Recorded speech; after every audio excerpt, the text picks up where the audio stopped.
جیسا کہ آپ حضرات کے علم میں ہے کہ آج ہمارا موضوع کیا ہے،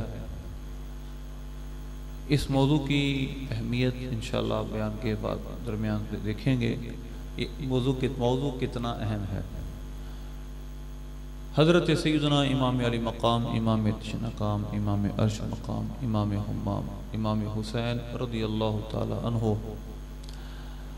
آپ کو اللہ نے اتنی شان و شوقت سے نوازا ہے کہ نبی پاک صلی اللہ علیہ وسلم کا فرمان ہے ان الحسن والحسین سیدا شباب اہل الجنہ، حسن و حسین جنتی نوجوانوں کے سردار ہیں۔ سیدنا عبداللہ بن عمر رضی اللہ عنہما کے پاس ایک شخص آیا، وہ عراق کا رہنے والا تھا۔ اس نے عرض کی کہ اگر جسم پر یا کپڑوں پر مچھر کا خون لگ جائے تو کیا حکم ہے؟ حضرت سیدنا عبداللہ بن عمر رضی اللہ عنہما نے جو اپنے ساتھ لوگ بیٹھے تھے ان سے فرمایا انظروا الی ھذا، اس کو دیکھو، یسأل عن دم البعود، یہ مچھر کے خون کے متعلق پوچھ رہا ہے۔ حالانکہ ان عراقیوں نے رسول پاک صلی اللہ علیہ وسلم کے نواسے کو شہید کیا ہے، یعنی اب ان کی علمی باریکیاں اور تقوی کا عالم یہ ہے، اپنے تقوی کو اتنا ظاہر کر رہے ہیں کہ مچھر کے خون کے متعلق بھی پوچھتے ہیں جسم کو لگ جائے تو نماز ہوگی کہ نہیں ہوگی، پاک کرنا ضروری ہوگا کہ نہیں ہوگا، حالانکہ انہوں نے ہمارے نبی کے نواسے کو شہید کیا ہے کہ جن کے متعلق نبی پاک صلی اللہ علیہ وسلم فرمایا کرتے تھے ہما ریحانی من الدنیا، یہ دنیا میں میرے دو پھول ہیں۔ حضرت سیدنا حذیفہ رضی اللہ تعالی عنہ، آپ کی والدہ ان سے فرمانے لگی کہ رسول پاک صلی اللہ علیہ وسلم سے ملے کتنا عرصہ ہو گیا؟ عرض کرنے لگے کہ کافی دن ہو گئے، میں سرکار سے نہیں مل سکا۔ تو آپ کی والدہ ناراض ہوئی، حضور پاک صلی اللہ علیہ وسلم سے اتنے دنوں ملے نہیں، کیا وجہ ہے؟ تو اب عرض کرنے لگے کہ میں اب چلا جاؤں گا سرکار سے ملنے، اور آپ کی والدہ فرمانے لگی میرے لیے بھی دعا کروانا، آپ کے لیے بھی دعا کروانا۔ جامع ترمذی میں یہ حضرت مناقب حسن و حسین رضی اللہ عنہما بھی حدیث ہے۔ آپ جب گھر سے چلے، آپ فرماتے ہیں میں مغرب کی نماز کے وقت سرکار کے پیچھے میں نے مغرب کی نماز پڑھی، مغرب کی نماز کے وقت پہنچا، مغرب کی نماز پڑھ لی، آپ صلی اللہ علیہ وسلم مسجد میں تشریف فرما رہے، عشاء کی نماز بھی آپ نے پڑھا دی، یہاں تک کہ آپ کاشانہ مبارکہ کی طرف جب چلنے لگے تو میں آپ کے پیچھے چل دیا۔ تو آپ صلی اللہ علیہ وسلم نے پوچھا من ہوا، کون ہے؟ حذیفہ، حذیفہ ہے۔ اب دل میں جو آرزو تھی، جب اس سوال کرنا تھا، جو گفتگو گھر میں ہوئی تھی، نبی پاک صلی اللہ علیہ وسلم نے وہ سوال جو میری ماں نے مجھے کہا تھا کہ اپنے لیے میرے لیے بخشش کی دعا کروانا، سرکار نے میرے کہے بغیر وہ دعا بھی کر دی، غفر اللہ لک ولی امک، اللہ تیری بھی بخشش کرے، تیری ماں کی بھی بخشش کرے۔ پھر سرکار نے فرمایا صلی اللہ علیہ وسلم یہ فرشتہ میری طرف آیا ہے اور اس نے مجھے آ کر یہ کہا ہے کہ یہ میرے دو شہزادے حسن و حسین جنتی نوجوانوں کے سردار ہیں، اور میری بیٹی فاطمہ جنتی عورتوں کی سردار ہے۔ نبی پاک صلی اللہ علیہ وسلم نے اتنے فضائل بیان فرمائے، صحابہ کرام علیہ رضوان حسنین کریمین سے اتنا پیار کرتے تھے، اپنی اولادوں سے بڑھ کر پیار کرتے تھے۔ لیکن کیا ہوا پھر کہ بات ایک صدی بھی پوری نہیں گزری تھی کہ کلمہ پڑھنے والوں نہیں، یعنی کچھ کلمہ پڑھنے والے ایسے بد نصیب ہوئے کہ جنہوں نے حکومت کی لالچ میں، دنیا کی لالچ میں اپنے نبی کے نواسے کو ہی شہید کر دیا۔ وہ دنیا کی لالچ کیا تھی؟ ان سب کو دنیا کی حکومت کی لالچ تھی۔ عمر بن سعد کو رائے کی ایران کی طہران کی حکومت کی لالچ تھی۔ ابن زیاد یزید کی طرف سے مقرر تھا کوفے پر، اس کو بصرہ کی حکومت کی لالچ تھی۔ شمر ذوالجوشن، خالی بن یزید، یہ سب سمجھتے تھے کہ ہم نے اگر امام حسین کو شہید کر دیا ہمیں عہدے مل جائیں گے۔ حضرت امام علی مقام جب کھڑے ہوتے ہیں کربلا میں اور آخری خطبہ دیتے ہیں تو آپ ان کو پکارتے ہیں جو آپ کو خط لکھ کر کوفے لائے تھے، یا شبس بن رب، آپ نے نام لیے شبس بن ربی، حبار بن ابجر، آپ نے نام لیے، تم کہاں ہو سب؟ تم وہ جنہوں نے مجھے خط لکھ کر یہاں بلایا ہے، اب میرے سامنے لشکر میں کھڑے ہو، مجھے خط لکھ کر تم نے بلایا ہے اور میرے سامنے لشکر میں کھڑے ہو مجھے قتل کرنے کے لیے، بتاؤ تم نے یہ خط نہیں لکھے؟ سامنے اتر گئے، ہم نے کوئی خط لکھا۔ اقبال کا شعر ہے، تاریخ امم کا یہ پیام ازلی ہے، صاحب نظراں نشہ قوت ہے خطرناک۔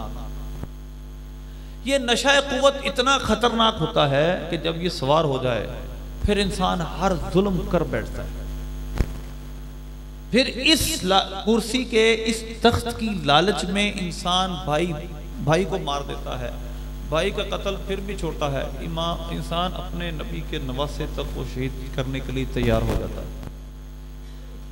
تو لہذا یہ قوت کا بیلنس کرنا، پاور کا بیلنس کرنا ہی اصل دین کا، دین نے ہمیں ہم دین کیوں سیکھتے ہیں؟ تاکہ ہم اپنے اخلاق کو، ہم طاقت کو، ہم طاقت کے نشے کو صحیح کر سکیں، ہم مال کے نشے کو اخلاق کے دائرے میں لا سکیں۔ تو لہذا دین کا ایک مقصد یہ بھی ہوتا ہے۔ اچھا، دین کا ایک بڑا مقصد جو ہم فراموش کر بیٹھے ہیں، جو امام علی مقام کی شہادت اور آپ کے سارے اس عمل سے ظاہر ہوتا ہے، وہ کیا ہے؟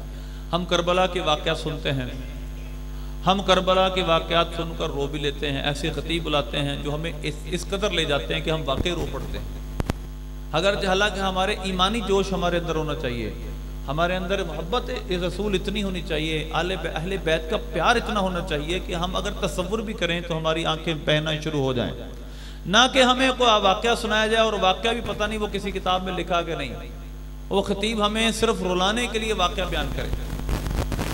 پہلی بات تو یہ ہے کہ ہم واقعہ بھی ایسے سنتے ہیں، دوسری بات یہ ہے کہ اس کا اصل مقصد کیا ہے؟ شہادت امام حسین کا سننے کا وہ کیا مقصد تھا جس کی وجہ سے امام حسین نے اپنی شہادت دی، اپنے اہل بیت کو قربان کیا؟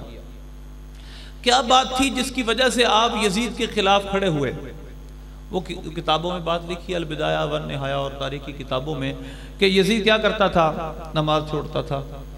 اچھا، ہمیں نماز چھوڑنا تو بڑا ہلکا لگتا ہے، یہ تو معمولی سی بات ہے، ہمارا تو کوئی حکمران بھی شاید 100 اگر 100 ہمارے سیاستدان یا 300-400 پارلیمنٹیرین تو شاید 2 نمازی ہوں گے، ہمارے لیے تو یہ معمولی سی چیز ہے۔ لیکن خلافت راشدہ میں یہ بات اسلامی خلافت میں واضح ہے، جو خلیفہ وقت ہوگا وہ جمعہ بھی پڑھائے گا، وہ عید بھی پڑھائے گا، وہ جمعہ کا خطبہ بھی دے گا، وہ عید کا خطبہ بھی دے گا، مصلی امامت اس کے پاس ہوگا۔ اب یہ ہمارے لیے تو بڑی نئی بات ہے، لیکن یزید نمازیں چھوڑنے لگا، اس نے مصلی امامت چھوڑ دیا، یہ اس نے غیر اسلامی کام کیا۔ شراب پیتا تھا، ہمارے کتنے سیاستدان ہیں، ہم سب کو پتا کتنے شرابی ہیں۔ ہمارے فنکشنوں میں کیا ہوتا ہے، بڑے جو طاقتور لوگ ہیں ان کے فنکشنوں میں کیا ہوتا ہے ہم سب کو پتا ہے۔ اسی طرح معازف، ڈھول ڈمکے، اس یزید اس کا عادی تھا، اپنے دربار میں ڈھول ڈمکے گانا وغیرہ سنتا تھا، اور اسی طرح مندروں سے کھیلنا اس کی عادت تھی، یعنی یہ اس کی عادات تھی۔ امام علی مقام فرماتے تھے ایسے شخص کی میں بیعت کیسے کر سکتا ہوں جو اسلام کے بنیادی اصولوں پر ہی عمل نہیں کرتا۔ اب ہمارا پاکستان کا جو قانون ہے 61 اور 62 قانون، جس میں ایلیجیبلٹی کا جو پارلیمنٹیرین ہوگا یا پھر جو ممبر آف قومی اسمبلی کا یا صوبائی اسمبلی کا ممبر بنے گا، اس کی جو اہلیت لکھی ہے اس میں واضح طور پر لکھا ہے کہ وہ اسلامی جو بیسک جو تعلیمات ہیں اسلامی ان کو توڑتا نہ ہو، وہ بڑے بڑے گناہوں میں ملوث نہ ہو، وہ اسلام کا کافی علم رکھتا ہو۔ لیکن آپ کے سامنے ہے ہماری جو حالت ہے۔ تو لہذا یہ بات یاد رکھیں، امام علی مقام کا خروج کا مقصد صرف یہ تھا کہ یزید قابل امامت نہیں ہے۔ امامت کا مطلب خلافت، حکومت، کیونکہ اس کے اندر اسلامی حدود کی پاسداری نہیں ہے، وہ فرائض کا پابند نہیں ہے، وہ حرام کاموں سے نہیں بچتا، لہذا ایسا مسلمانوں کا حکمران نہیں ہو سکتا۔ اس مقصد کے لیے امام علی مقام اپنی جان دے دیتے ہیں، اپنے اہل بیت کو قربان کر دیتے ہیں۔ لیکن دیکھا جائے تو ہماری حکومتیں تو ان تمام چیزوں سے بھری پڑی ہیں جو یزید کرتا تھا. وہ سارے برے کام جو وہ کرتا تھا ہمارے تو پاس وہ سب کچھ ہیں. اچھا، دین کا وہ مقصد جو ہمیں پتہ نہیں ہے اور جس کو ہم بڑے ڈٹائی سے کہتے ہیں کہ سیاست اور دین الگ الگ ہیں. اگر تو آپ کا یہ مطلب ہے کہ موجودہ سیاسی نظام دین سے الگ ہے تو آپ کی بات درست ہے. جو آپ کا برطانیہ کا موجودہ جتنا بھی نظام حکومت ہے، اگر اس کو آپ اسلامی شریعت پر لے کر آئیں گے تو آپ کی بات درست ہے کہ اس کا ہمارے اسلام سے تو کوئی تعلق نہیں ہے. یہ تو اقبال بھی کہتے تھے کہ جمہوریت ایک طرز حکومت ہے جس میں بندوں کو گنا جاتا ہے، تولا نہیں جاتا. آپ 100 بدماش ایک طرف کھڑے کر دیں، ایک شریف بندہ ایک طرف کھڑا کر دیں، 100 بدماش جس کو ووٹ دیں گے جیتے گا وہی. یہ تعداد ہے، کوانٹٹی ہے. اسلام کوانٹٹی نہیں دیکھتا، کوالٹی دیکھتا ہے. اسلام تو فرماتا ہے قُلْ لَا يَسْتَوِي الْخَبِيثُ وَالطَّيِّبُ وَلَوْ أَعْجَبَكَ كَثْرَةُ الْخَبِيثِ. آپ فرما دیے خبیث اور طیب برابر نہیں ہیں، اگرچہ تمہیں خبیثوں کی کثرت تعجب میں ڈالے. فَاتَّقُوا اللَّهَ يَا أُولِي الْأَلْبَابِ، اے عقل والو اللہ سے ڈرو. ایک طرف 100 بدماش 1000 قماش ہوں، ایک طرف ایک متقی پرہیزگار شریف انسان ہو جس نے کبھی زندگی میں جھوٹ نہ بولا ہو. 100 ووٹ اس کا ہوگا، 1000 ووٹ ان بدماشوں کے ہوں گے، جیتے گا بدماشی. یہ آپ کا برطانوی برٹش جو نظام حکومت ہے یہ اس کے تحت ہے، یہ اس کی وجہ سے اس کے ثمرات ہیں. لیکن اسلام کا اصول حکومت یہ نہیں ہے. اسلام عدل کو، انصاف کو، تقوی کو، پرہیزگاری کو دیکھتا ہے، وہ ایک بندہ ہو یا 100 بندے ہوں. تو لہذا اس جمہوریت ایک طرز حکومت ہے جس میں بندوں کو گنا جاتا ہے، تولا نہیں جاتا. اسلام تولتا ہے، کوالٹی دیکھتا ہے، بندے میں علم کتنا ہے، تقوی کتنا ہے، شرافت کتنی ہے، پرہیزگاری کتنی ہے، کیا وہ لوگوں کے حقوق دلا بھی سکتا ہے کہ نہیں. تو اسلام کے اور موجودہ سیاسی نظام میں واقعی بڑا فرق ہے. لیکن اگر کوئی یہ کہے کہ نہیں دین کا ریاستی معاملہ سے کوئی تعلق نہیں، تو پھر وہ بنیادی اسلامی معلومات سے ہی بے خبر ہے. وہ بنیادی اسلامی معلومات ہی نہیں جانتا. اللہ کا تو قرآن میں فرمان ہے. اگر اللہ فرماتا ہے کہ ایک آیت میں یہ فرمایا کہ اگر ہم ان کو زمین میں اقتدار دیں، لَأَقَامُوا الصَّلَاةَ وَآتَوُا الزَّكَاةَ وَأَمَرُوا بِالْمَعْرُوفِ وَنَهَوْا عَنِ الْمُنكَرِ. ایمان والے ایسے ہیں کہ اگر ہم ان کو زمین میں اقتدار دیں تو نماز قائم کریں گے، زکوٰۃ دیں گے، برائی سے منع کریں گے، نیکی کا حکم دیں گے. اسی طرح اللہ نے فرمایا وعد اللہ الذین آمنوا منکم وعملوا الصالحات لا یستخلفنهم فی الارض کما استخلف الذین من قبلہم. اللہ نے سورہ نور میں ایمان والوں سے وعدہ فرمایا، اے میرے نبی کے صحابہ، اللہ تمہیں خلافت دے گا جس طرح پہلے داؤد و سلیمان علیہ السلام کو خلافتیں دی گئیں. وَلَا يُمَكِّنَنَّ لَهُمْ دِينَهُمُ الَّذِي ارْتَضَىٰ لَهُمْ. اور جس دین سے اللہ راضی ہے تمہارے لیے، اس دین کو اس زمین میں اللہ طاقت دے گا، غلبہ دے گا. وَلَا يُبَدِّلَنَّهُمْ مِن بَعْدِ خَوْفِهِمْ أَمْنًا. اللہ اس امن کے بعد مسلمانوں کو اس خوف کے بعد امن عطا کرے گا. وہ کون لوگ ہیں؟ یعبدوننی لا یشرکون بی شیئا. وہ جن کو اللہ حکومت دے گا وہ میری عبادت کرنے والے ہوں گے، میرے ساتھ کسی کو شریک کرنے والے نہیں ہوں گے. تو اسلام تو جب خلافت کی بات کرتا ہے وہ کہتا ہے اللہ خلافت دے گا اس لیے کہ تاکہ دین اسلام کو اللہ زمین میں غلبہ عطا کرے. تو خلافت قائم کرنے کا مقصد، دین کا ایک بہت بڑا مقصد تو یہ ہے کہ اللہ کے قوانین نافذ کیے جائیں، اللہ کے قوانین کو دنیا میں رواج دیا جائے. اب پوری دنیا میں جہاں جہاں اسلامی حکومت مسلمان رہتے ہیں، ان کے ملک ہیں، کہیں بھی 4 حدود ایسی ہیں جن پر عمل نہیں ہے. 4 حدود جو حدود اللہ کہلاتی ہیں 4. باقی سب باقی قصاص ہے اور معاملات ہیں اور تعزیرات ہیں، لیکن جو 4 حدیں مقرر ہیں جن کو معاف کرنے کا اختیار کسی کے پاس نہیں، وہ کیا ہے؟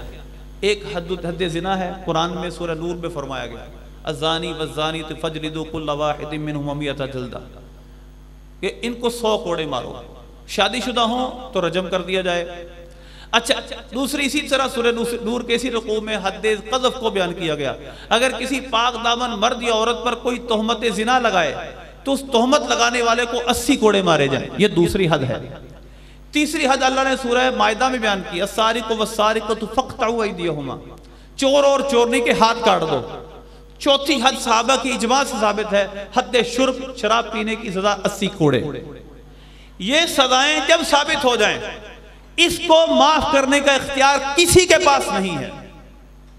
اس کو کہا جاتا ہے سوورینٹی آف گاڈ، اللہ کی حاکمیت. جب کچھ سزائیں ثابت ہو جائیں تو حاکم وقت بھی ان کو معاف نہیں کر سکتا، کیونکہ وہ اللہ کا حق ہیں. اب دیکھیں پاکستان کا قانون ہے پارڈن لا. اچھا، لوگوں نے اپنی سہولت کے لیے قانون بنایا ہے کہ جس کو چاہے صدر پاکستان معاف کر سکتا ہے، وہ کوئی بھی سزا ہو صدر پاکستان معاف کر سکتا ہے. اسلامی طور پر حدود اور قصاص کسی نے کسی کو قتل کیا، اس کے سامنے جو قاتل ہے اس کو معاف کرنے کا اختیار صرف مقتول کے ورثاء کو ہے اور کسی کو نہیں. اس کا اصول بھی قرآن میں بیان کیا گیا، وہ دیت لے نہیں ویسے معاف کر دیں، ان کی مرضی ہے. بند نہیں ہو گیا شور آ رہا ہو.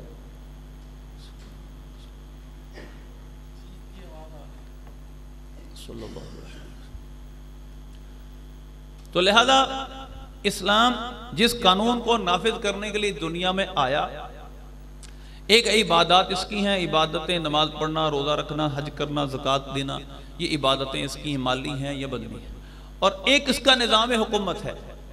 وہ اصل یہ ہے کہ خلافت راشدہ، اسی طرح مسلمانوں کے اندر یہ ضروری ہے کہ وہ اس اسلام کو نافذ کریں. امام علی مقام رضی اللہ تعالیٰ نے شہادت کیوں دے رہے ہیں؟ کیونکہ یزید ناخلف ہے، وہ اسلام کو نافذ نہیں کرے گا، اسلام کو بگاڑے گا. اس وجہ سے اپنی زندگی، اپنی جان دے دیتے ہیں.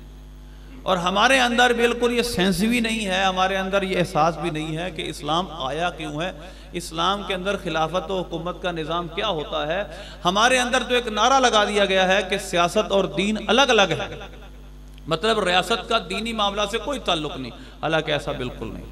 اب میں آپ کے سامنے میں نے تمہیدی باتیں کی ہیں چند.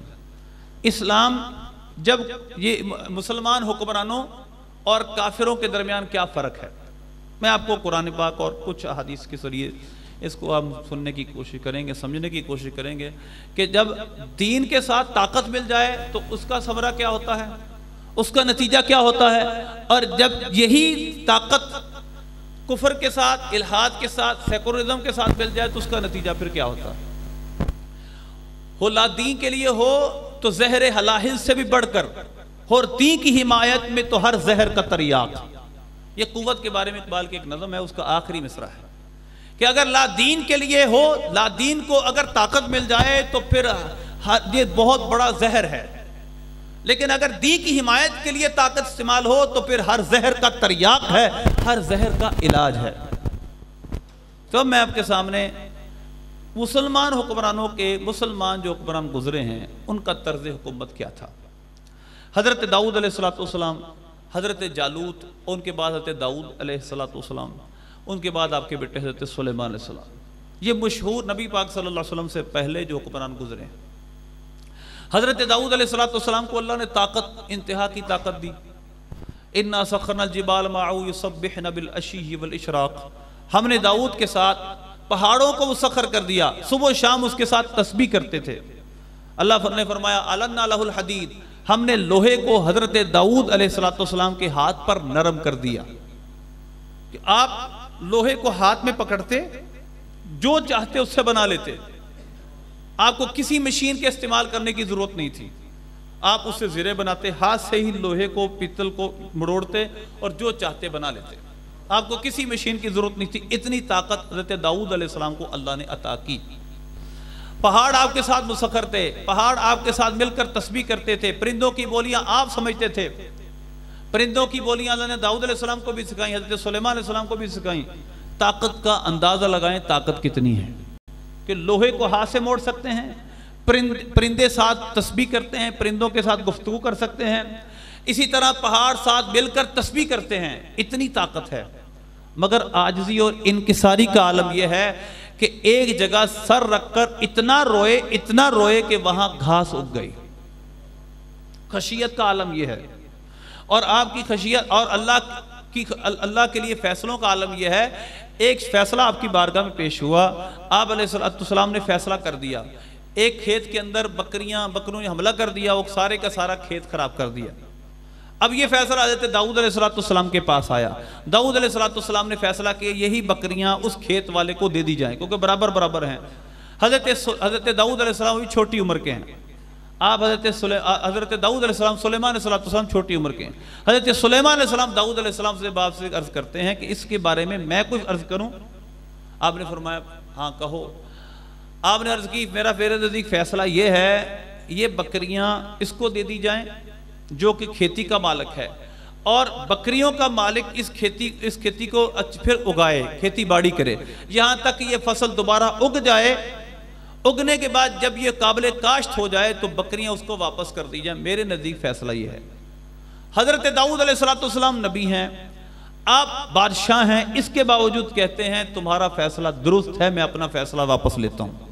فَفَهَمْنَاهَا سلیمان، اللہ نے سورہ انبیاء میں بیان کیا، ہم نے وہ معاملہ سلیمان کو سمجھا دیا تھا. حضرت داؤد علیہ السلام نے فوراً اپنے موقف سے رجوع کیا اور فیصلہ اس کے حق میں کر دیا جو حضرت سلیمان علیہ السلام نے کہا تھا. تو جب اللہ کا خوف دل میں ہو تو انسان ڈرتا نہیں ہے، وہ ڈرتا رہتا مجھ سے ظلم نہ ہو جائے. سلیمان علیہ السلام کی طاقت کتنی تھی؟ پوری دنیا پر آپ نے حکومت کی، پوری دنیا پر. اور آپ کی طاقت کا اندازہ لگائیں، اللہ فرماتا ہے اِنَّا سَخَّرْنَا لَهُ الرِّيحَ فَسَخَّرْنَا لَهُ الرِّيحَ تَجْرِي بِأَمْرِهِ رُخَاءً حَيْثُ أَصَابَ. آپ کے ہاتھ پر اللہ نے ہواؤں کو مسخر کر دیا تھا، آپ جس طرف چاہتے ہوا کا رخ موڑ لیتے تھے. صبح 1 مہینے کا سفر کرتے، شام کو 1 مہینے کا سفر کرتے. پھر اللہ نے فرمایا ہم نے داؤد کے ساتھ شیطانوں کو، جنوں کو مسخر کر دیا. وَالشَّيَاطِينَ كُلَّ بَنَّاءٍ وَغَوَّاصٍ وَآخَرِينَ مُقَرَّنِينَ فِي الْأَصْفَادِ. شیطان آپ کے سامنے اپنے سر کو جھکا کر رکھتے، آپ کے کچھ سرکش شیطان آپ کے سامنے بندھے ہوتے تھے. اتنی طاقت تھی کہ آپ کے سامنے جن بھی حاضر رہتے تھے، آپ سے بغاوت نہیں کرتے تھے. پرندوں کی بولیاں آپ کو سکھائی گئی، یا ایھا الناس علمنا منطق الطیر واوتینا من کل شیء. آپ نے فرمایا لوگوں ہمیں پرندوں کی بولیاں سکھائی گئی ہیں، ہمیں ہر شے دی گئی ہے. اتنی طاقت، ہواؤں کا رخ موڑ لیتے تھے. جن شیاطین آپ کے ہاتھ پر مسخر تھے اور پرندوں کی بولیاں آپ سمجھتے تھے. جس کا زور ہواؤں پر ہے، اتنی طاقت ہے، اتنی پاور ہے، لیکن ہیں اللہ کے نبی. چنانچہ ایک وادی پر گزر ہوا جس کا ذکر سورہ نمل میں ہے. قالت نملۃ یا ایھا النمل ادخلوا مساکنکم. ایک چونٹی کہنے لگی اے چونٹیوں اپنی بلوں میں چلی جاؤ. سلیمان علیہ السلام کا لشکر آ رہا ہے. لا یحطمنکم سلیمان وجنودہ ہم لا یشعرون.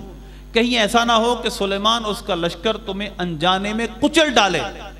جملہ کیا اس نے کہا؟ وہم لا یشعرون. چونٹی بھی جانتی تھی کہ اللہ کا نبی کبھی ظلم نہیں کرتا. یہ ہو نہیں سکتا کہ ان کو پتا ہو چونٹیاں فلاں جگہ ہیں اور ہمیں وہ کچل کر چلے جائیں.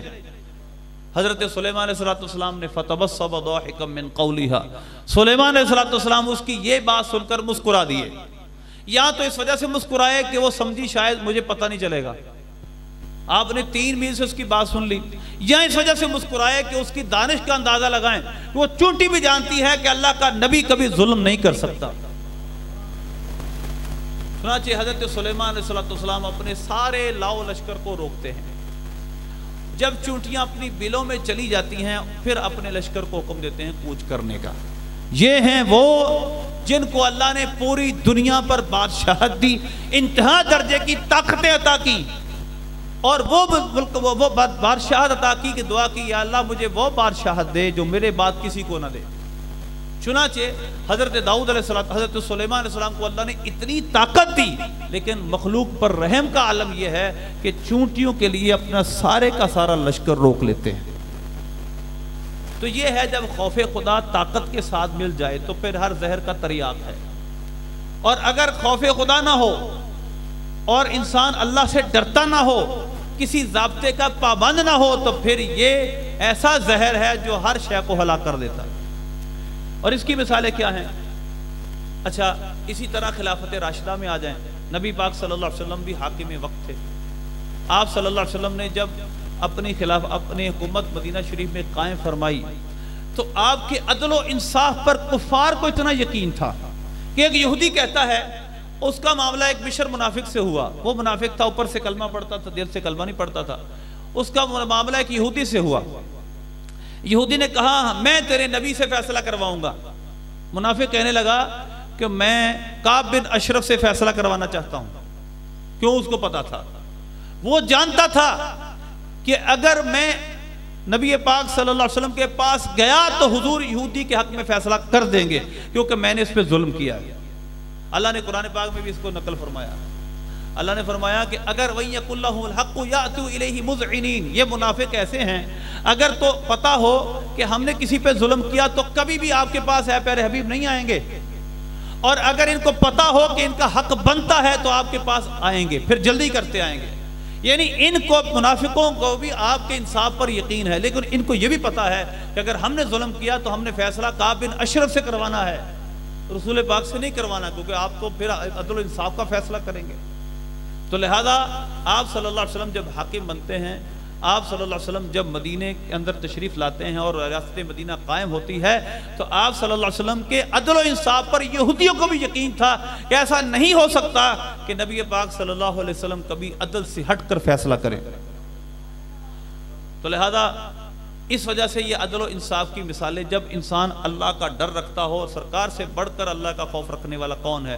بخاری شریف میں آپ کا ارشاد ہے انا اتقاکم واعلمکم باللہ، او کما قال علیہ السلام، میں تم سب سے بڑھ کر اللہ کا خوف رکھنے والا، تم سب سے بڑھ کر اللہ کو جاننے والا ہوں۔ لہذا نبی پاک صلی اللہ علیہ وسلم کے عدل و انصاف کا عالم یہ تھا۔ بہت مشہور واقعہ ہے، بہت مشہور واقعہ ہے، نبی پاک صلی اللہ علیہ وسلم کی بارگاہ میں ایک عورت آئے گی جس کا نام فاطمہ تھا، اس مخزومی قبیلے سے تعلق رکھتی تھی۔ حضرت اسامہ رضی اللہ تعالیٰ عنہ سفارش کرنے کے لیے آئے، حضور اس نے چوری کی ہے لیکن یہ بڑے گھر کی عورت ہے، اس کا ہاتھ نہ کاٹیں۔ آپ صلی اللہ علیہ وسلم نے کیا فرمایا؟ وہ تاریخی جملہ جو ہمارے بچے بچے کو یاد ہے، اگر میری بیٹی فاطمہ بھی چوری کرتی میں اس کے بھی ہاتھ کاٹ دیتا۔ تو یہ ہے خوف خدا، جن حکمرانوں کے پاس جن کو اللہ نے اپنا خوف عطا کیا اور ان کو حکمرانی دی، ان کا اسوہ حسنہ۔ اسی طرح آپ صلی اللہ علیہ وسلم کے خلفائے راشدین، ان کا طرز حکومت، ان کا طرز، بڑی ایک لمبی مثالیں ہیں، میں صرف دو مثالیں آپ کے سامنے دیتا ہوں۔ حضرت عمر فاروق رضی اللہ عنہ فلسطین کا معاہدہ لکھنے جا رہے ہیں، یہودیوں سے، عیسائیوں سے معاہدہ لکھنے جا رہے ہیں فلسطین کا۔ حلیۃ الاولیاء میں آپ کا یہ واقعہ لکھا ہے۔ آپ رضی اللہ تعالیٰ عنہ ایک دریا آیا، اس کو عبور کرنے لگے، پتھروں کا دریا ہوتا ہے، تھوڑا سا پانی ہوتا ہے اس میں۔ آپ رضی اللہ تعالیٰ عنہ اپنے سواری سے اترتے ہیں، اپنے جوتوں کو اپنے کندھوں پر رکھتے ہیں اور آپ دریا عبور کرنے لگتے ہیں۔ جب دوسری طرف جاتے ہیں تو سامنے حضرت ابو عبیدہ بن جراح رضی اللہ تعالیٰ عنہ کھڑے ہیں، صحابی رسول عشرہ مبشرہ میں سے ہیں، امیر الامہ لقب ہے ان کا۔ عرض کرنے لگے حضور آپ کے جب جوتے آپ کے کندھوں پہ دیکھے، حضور یہ جو اجمی لوگ ہیں، یہ جو لوگ ہیں، یہ ان باتوں کو اچھا نہیں سمجھتے، آپ اپنے جوتوں کو اپنے کندھوں پہ رکھے ہوئے ہیں، یہ ان چیزوں کو اچھا نہیں سمجھتے۔ حضرت فاروق اعظم رضی اللہ تعالیٰ نے فرمایا اے ابو عبیدہ اگر تیرے سوا کوئی اور یہ جملہ کہتا تو میں اس کو عبرت بنا دیتا۔ اے ابو عبیدہ یہ عزت اور ذلت کی چیزیں نہیں ہیں، ہم ذلیل تھے، ہمیں اسلام نے عزت بخشی ہے، ہمیں اسلام کی عزت ان تمام عزتوں سے بڑھ کر ہے، عزت وہی ہے جو اللہ رسول نے ہمیں دی ہے، یہ کوئی عزتیں نہیں ہیں جس کو ہم وی آئی پی کلچر سمجھتے ہیں، جس کو ہم لٹھا کاٹن پہن کر اور بڑے ہمارے حکمران بڑی بڑی گاڑیوں میں گھومتے ہیں، یہ کوئی عزت کی چیزیں نہیں ہیں۔ عزت کی چیزیں وہ تھی کہ سیدنا فاروق اعظم رضی اللہ تعالیٰ عنہ درخت کے نیچے آپ رضی اللہ تعالیٰ عنہ نے کبھی بھی حج کو جتنی دفعہ حج کو گئے کبھی بھی آپ نے خیمہ نصب نہیں کیا، کسی درخت کے سائے میں آپ نے آرام کرنا شروع کر دیا، وہیں چادر بچھائی اور آرام کرنا شروع کر دیا۔ 10.5 سال کی خلافت میں صحابہ کرام فرماتے ہیں جتنے سفر بھی حج بھی ہم نے حضرت فاروق اعظم کے ساتھ کیے، آپ نے کبھی بھی الگ خیمہ نصب نہیں کیا، کسی درخت کے نیچے آپ نے آرام کر لیا، اس کو چادر ڈالی اور آرام شروع کر دیا۔ یہ ہے خلفائے راشدین جن کو خوف خدا تھا، ان کے جسم ان کے کپڑوں پر ستارہ پیوند لگے تھے، لیکن عدل و انصاف کا عالم کیا ہے؟ یہودی بھی عیسائی بھی جانتے ہیں جو فیصلہ ان کی عدالت میں آئے گا کبھی بھی یہ ظلم والا فیصلہ نہیں کر سکتے۔ اور دوسرا واقعہ حضرت علی المرتضی رضی اللہ عنہ کا۔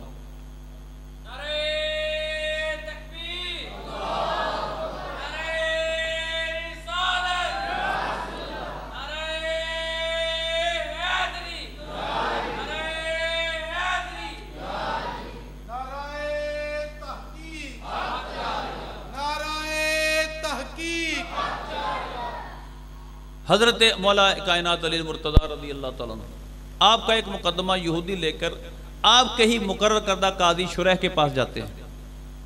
آپ کے مقرر کردہ قاضی بھی خود لگایا ہے, جج بھی خود لگایا ہے. قاضی شریح کے پاس آپ کا ایک مقدمہ لے کر وہ یہودی چلا جاتا ہے. آپ کو بلا لیا جاتا ہے, آپ وہاں بیٹھ جاتے ہیں اس کے سامنے. چنانچہ اس نے دعویٰ کیا, آپ نے دعویٰ کیا, اس نے کہا جی یہ میرے خلاف دعویٰ کر رہے ہیں, گواہ لائیں. چنانچہ آپ نے گواہ کے طور پر حسنین کریمین کو پیش کیا. آپ کے نزدیک گواہی دی جا سکتی تھی, لیکن قاضی شریح نے کہا میرے نزدیک بیٹے کی گواہی قبول نہیں ہوتی, باپ کے حق میں بیٹے کی گواہی قبول نہیں ہے, آپ کوئی اور گواہ لائیں. آپ نے فرمایا جس کا مفہوم میرے پاس اس کے علاوہ گواہ نہیں ہے. قاضی شریح نے وہ فیصلہ یہودی کے حق میں کر دیا. جب فیصلہ ہو گیا تو یہودی کہنے لگا میں مانتا ہوں یہ چیز حضرت علی کی ہی ہے, میرا دعویٰ جھوٹا ہے, میں نے جو مقدمہ کیا وہ جھوٹا ہے, چیز یہ حضرت علی کی ہی ہے, میں صرف اس وجہ سے آپ کے قاضی کے پاس یہ مقدمہ لے کر آیا, میں دیکھنا چاہتا تھا کہ کیا امیر المومنین اپنے حاکم کے خلاف ان کا قاضی فیصلہ دے سکتا ہے, کیا یہ ہو سکتا ہے. اور میں نے اپنی آنکھوں سے دیکھ لیا کہ میرے حق میں آپ کے قاضی امیر المومنین کے خلاف فیصلہ دے رہا ہے, لہذا میں کلمہ پڑھ کر مسلمان ہوتا ہوں. تو یہ ہے وہ خلافت راشدہ. اقبال نے کہا چاہوں تو نقشہ کھینچ کر الفاظ میں رکھ دوں, مگر تیرے تخیل سے فضو تر ہے وہ نظارہ, تجھے اپنے آبا سے نسبت ہو نہیں سکتی, تو گفتار وہ کردار تو ثابت وہ سیارہ. ہم ایک جگہ جمع ہوئے ہیں, وہ ایک جگہ سے دوسری جگہ, تیسری سے چوتھی جگہ ترقیاں کرتے تھے, تو لہذا ان کی مثالیں دی جائیں تو بہت زیادہ مثالیں ہیں. ان کی مثالوں کا عالم یہ ہے. بس آخری واقعہ, اس کے بعد ہم دوسرے موضوع کی طرف چلتے ہیں.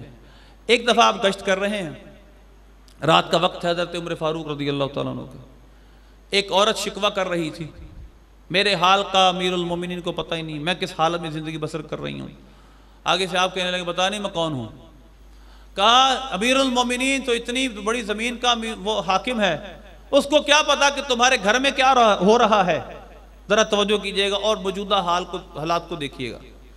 اس کو کیا پتا کہ اتنے گھروں میں کیا ہو رہا ہے. ہر گھر کا تو نہیں پتہ رکھا جا سکتا, حاکم تو پوری اسلامی سلطنت کے ہیں. اس عورت نے جواب دیا اگر وہ اپنی رعایا کی خبر نہیں رکھ سکتے تو پھر خلافت چھوڑ دیں. اگر اپنی رعایا کی خبر گیری نہیں رکھ سکتے تو حکومت چھوڑ دیں. حضرت فاروق اعظم رضی اللہ عنہ نے غصہ نہیں کیا, بلکہ اگلے دن سے اس کے گھر کا سارا کام خود کر کے جانے لگے. یہ ہے اپنی رعایا کے ساتھ جو خوف خدا رکھنے والے ہیں ان کا حال. بہت واقعات ہیں. لیکن اب ہم دوسری طرف چلتے ہیں, ہمارے پاس وقت اتنا نہیں. جو سیکولر لوگ تھے, جو اللہ کو نہیں مانتے تھے یا آسمانی دین کو اور ایمان رکھنے والے نہیں تھے, انہوں نے مخلوق کے ساتھ کیا کیا. نمبر 1 نمرود 70,000 بچوں کو قتل کر دیا. ظلم کی انتہا تھی, جس کو چاہا مار دیا, اپنے سامنے سجدے میں جھکانا ہے, جو نہیں جھکے گا مار دیا جائے گا. اسی طرح فرعون نے خواب دیکھا اس کی سلطنت کا زوال بنی اسرائیل کے ایک بچے کے ہاتھ ہوگا, بچوں کو قتل کرنا شروع کیا. 70,000 بچوں کو قتل کر دیا صرف اپنی حکومت بچانے کے لیے. اور ظلم اتنا کہ ساری بنی اسرائیل کو اپنا غلام بنا لیا. سارے سخت کام, سارے بھاری کام ان سے لیے جاتے تھے, بہت ظلم کے ساتھ ان کو رکھا جاتا تھا. اور کئی 100 سالوں تک یہ ظلم جاری رہا. اللہ کو نہیں مانتا تھا, خدا کو کسی بھی سپر نیچرل چیز کا, کسی بھی میٹا فزیکل چیز کا اقرار نہیں کرتا تھا. یعنی مطلب ما فوق الفطرت چیز جس کو ہم محسوس نہ کر سکے. بلکہ جب حضرت موسیٰ علیہ السلام نے بتایا کہ میرا رب اللہ ہے, اس نے کیا کیا ایک دن, اس نے آسمان کی طرف تیر جلا دی اور اپنے وزیر سے کہا کہ اس طرح کرو, میرے لیے ایک محل بناؤ, لعلی اطلع الی الہ موسیٰ فإنی لأظنہ کاذبا, کہ میں تاکہ موسیٰ کے خدا کو دیکھ سکوں. اتنا اونچا محل بناؤ کہ میں موسیٰ کے خدا کو دیکھ سکوں, اور میرے خیال میں معاذ اللہ موسیٰ جھوٹا ہے, ایسا کوئی خدا نہیں. یعنی وہ ملحد تھا, وہ ایتھیسٹ تھا, اس کا خدا پر کوئی یقین نہیں تھا. اس نے 70,000 بچوں کو قتل کیا. 6 لاکھ سے زیادہ لوگوں کو اپنا غلام بنا کر ظلم کرتا تھا ان پہ۔ یہ کون تھا؟ جو اللہ کو نہیں مانتا تھا۔ اللہ کو نہ ماننے کی اگلی مثال سنیں، یہ تو فرعون تھا۔ پچھلے دور میں یہ جو تقریباً 6 7 8 صدیاں گزری ہیں، ایک قوم گزری ہے، تاتار قوم، منگول، یہ اللہ کو نہیں مانتے تھے۔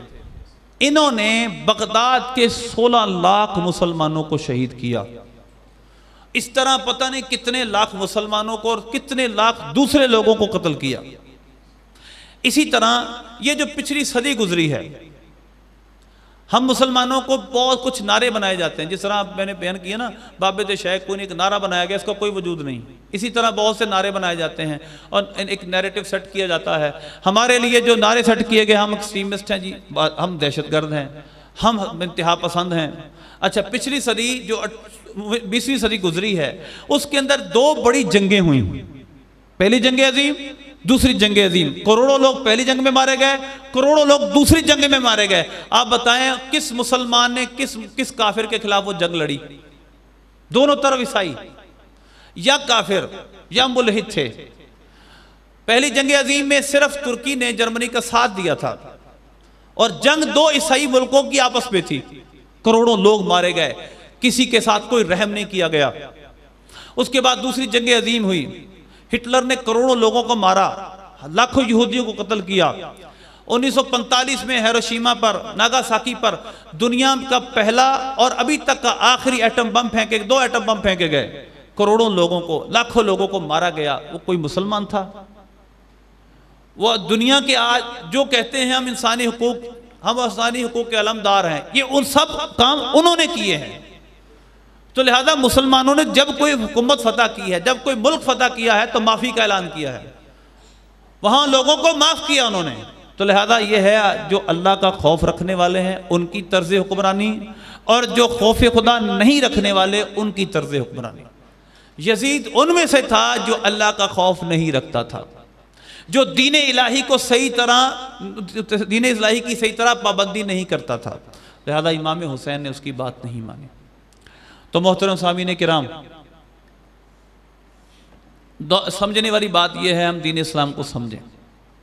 یہ سب ظلم کا، سب جتنی ناانصافیوں کا ایک ہی حل ہے، اور وہ حل، واحد حل دین اسلام ہے، واحد حل شریعت کا نفاذ ہے، واحد حل اسلامی عدل ہے۔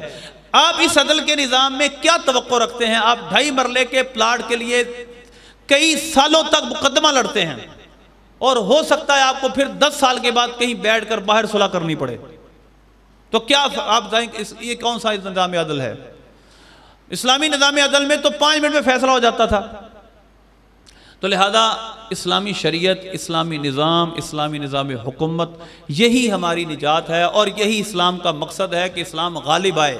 اور غالب کیسے آتا ہے؟ اسلام ہمیشہ جب حکومتیں مسلمانوں کی بنتی ہیں۔ اللہ ہمیں عمل کی توفیق عطا فرمائے۔ اللہ سے دعا ہے اللہ ہمیں صحیح معنوں میں شہادت حسین رضی اللہ تعالیٰ کے مقصد کو سمجھنے کی توفیق عطا فرمائے۔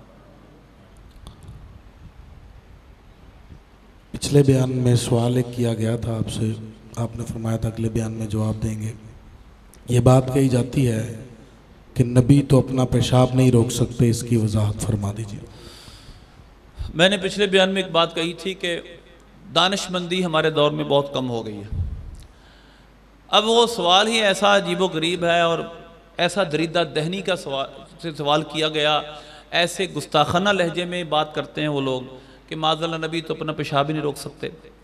تو میں اب صرف آپ سے ایک سوال پوچھتا ہوں، پیشاب روکنا کیوں ہے؟ ایک بایولوجیکل چیز ہے، ایک طبعی تقاضا ہے، کیوں روکنا ہے اس کو؟ آپ دیکھیں نا، انبیاء کرام علیہ السلام معجزے لے کر آتے ہیں، ولیوں کے پاس کرامتیں ہوتی ہیں، اس کا کوئی نہ کوئی مقصد ہوتا ہے۔ مثلا انبیاء کرام علیہ السلام کے معجزے ہوتے ہیں، وہ دعویٰ کرتے ہیں میں نبی ہوں، میں رسول ہوں۔ اس کے رسول اور نبی کے سچے ہونے کی دلیل ہوتا ہے وہ معجزہ۔ وہ کافروں کو کلمہ پڑھانے کے لیے ہوتا ہے معجزہ۔ حضرت عیسیٰ علیہ السلام مردوں کو زندہ کرتے تھے، مردوں کو شفا دیتے تھے، اسی طرح برس کے مرد والوں کو شفا دیتے تھے۔ اس کا مقصد تھا کہ آپ یہ ثابت کرتے تھے میں تمہاری طرف نشانیاں لے کر آؤں، انی جئتکم بآیۃ، میں تمہاری طرف نشانیاں لے کر آیا ہوں یہودیوں اپنی نبوت کے سچے ہونے کی۔ تو وہ ان کے نبوت کے سچے ہونے کی دلیلیں ہوتی تھیں۔